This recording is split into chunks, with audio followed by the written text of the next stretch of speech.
Hello friends, நம்ம இன்னைக்கு சூப்பரான ஒரு ஸ்வீட் தாங்க செய்ய போகிறோம். அது ஒரு கப்பு பச்சரிசி இருந்தால் போதுங்க, சூப்பரான ஸ்வீட் செஞ்சிடலாம்.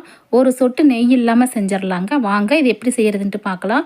ஃபஸ்ட்டு ஒரு கப்பு பச்சரிசி எடுத்துக்கலாங்க. இதை நல்லா வறுத்துக்கலாம். பச்சரிசியை நல்லா சுத்தமாக வாஷ் பண்ணிவிட்டு கொஞ்சம் ஆற விட்டுட்டு அதுக்கப்புறமா எடுத்துக்கலாங்க. இப்போ நல்லா ட்ரையாக வறுத்துக்கலாம். இது வந்து நல்லா கோல்டன் ப்ரௌன் கலரில் வரணும். அந்தளவுக்கு வறுத்துக்கிட்டா போதுங்க. வறுத்துட்டு தனியாக எடுத்து வச்சிடலாம்.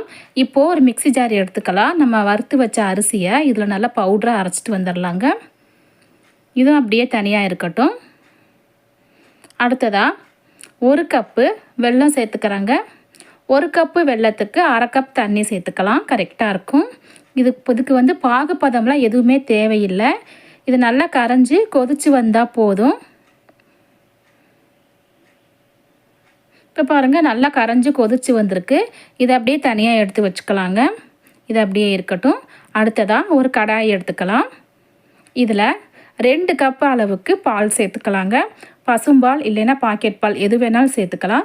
2 கப் அளவுக்கு பால் சேர்த்துக்கலாம். இந்த பால் நல்லா காஞ்சதுக்கப்புறமா நம்ம பொடிச்சு வச்ச இந்த அரிசி மாவை இதில் சேர்த்துட்டு நல்லா கிளறி கொடுத்துக்கலாம்.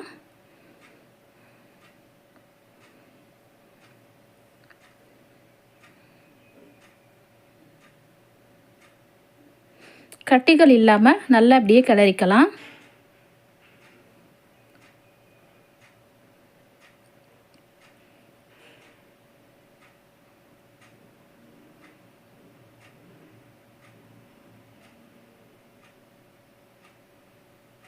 இப்போ பாருங்கள், நல்லா கட்டியாயிருச்சு.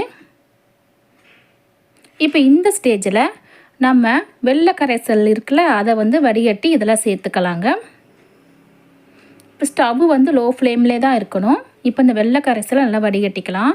சேர்த்துட்டு நல்லா இதை கிளறிடலாங்க. நல்லா கட்டிகள் இல்லாமல் நல்லா கரண்டியை வச்சு நல்லா மசிச்சு இந்த மாதிரி நல்லா கிளறி விட்டுக்கலாம்.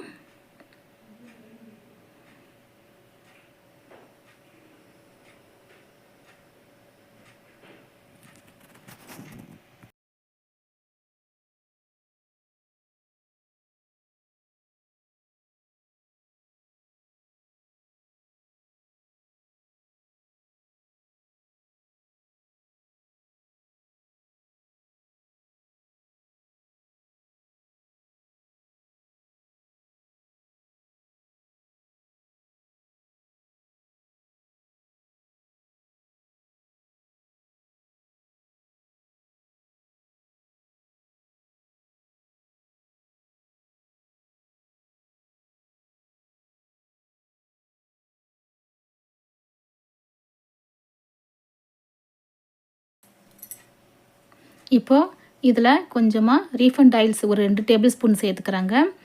2 டேபிள் ஸ்பூன் சேர்த்தாலே போதுங்க. இப்போ நல்லா கிளறிக்கலாம். நீங்கள் தேவைப்பட்டால் நெய்யும் கூட சேர்த்துக்கலாங்க. நெய் எதுவுமே சேர்க்கலை. ஏலக்காய் பொடியும் கூட சேர்த்துக்கலாங்க, நல்லாயிருக்கும்.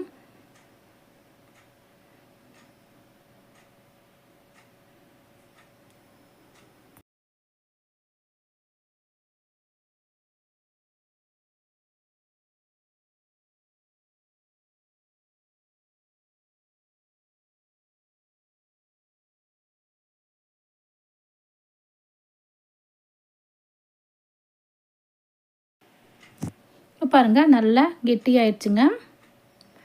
இதில் நீங்கள் தேவைப்பட்டால் கொஞ்சமாக எண்ணெய் இல்லைன்னா கொஞ்சம் நெய் சேர்த்துக்கலாங்க.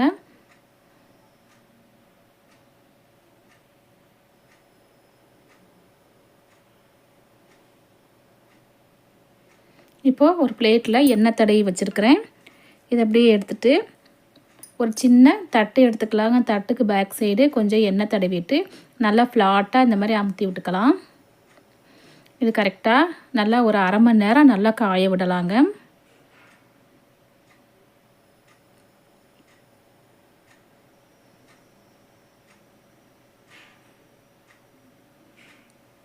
நல்லா அரை மணி நேரம் நல்லா காஞ்சிருச்சு.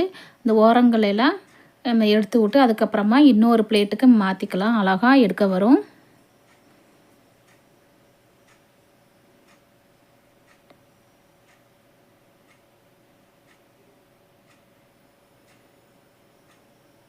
இப்போது வேறு பிளேட்டுக்கு மாற்றிக்கலாங்க.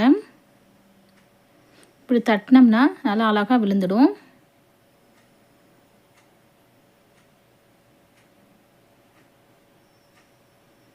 பாருங்கள் சூப்பராக வந்திருக்கு. இந்த ஓரங்களெல்லாம் கட் பண்ணிவிட்டு உங்களுக்கு என்ன சைஸில் வேணுமோ அந்த டிசைனில் வந்து நீங்கள் வந்து கட் பண்ணிக்கலாம்.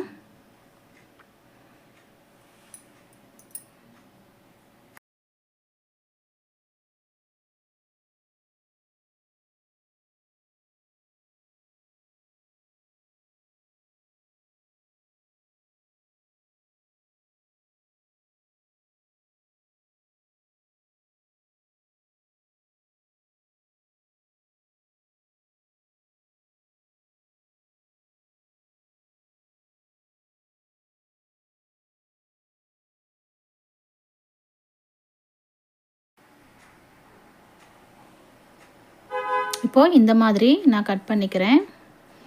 நீங்கள் ஸ்கொயர் சைஸில் கூட கட் பண்ணிக்கலாங்க. பாருங்கள் நல்ல சூப்பராக நல்ல சாஃப்டான ஸ்வீட் ரெடி ஆயிடுச்சு பாருங்கள். ரொம்ப ஹெல்த்தியான ஸ்வீட்டுங்க. நீங்கள் ரேஷன் பச்சரிசி கூட எடுத்துக்கலாங்க. ரொம்பவே நல்லாயிருக்கும். கண்டிப்பாக நீங்கள் ட்ரை பண்ணி பாருங்கள் ஃப்ரெண்ட்ஸ். ஓகே ஃப்ரெண்ட்ஸ், இந்த வீடியோ உங்களுக்கு பிடிச்சிருந்துச்சின்னா நம்ம சேனலுக்கு லைக் பண்ணுங்கள், கமெண்ட் பண்ணுங்கள், சப்ஸ்கிரைப் பண்ணுங்கள். தேங்க்யூ.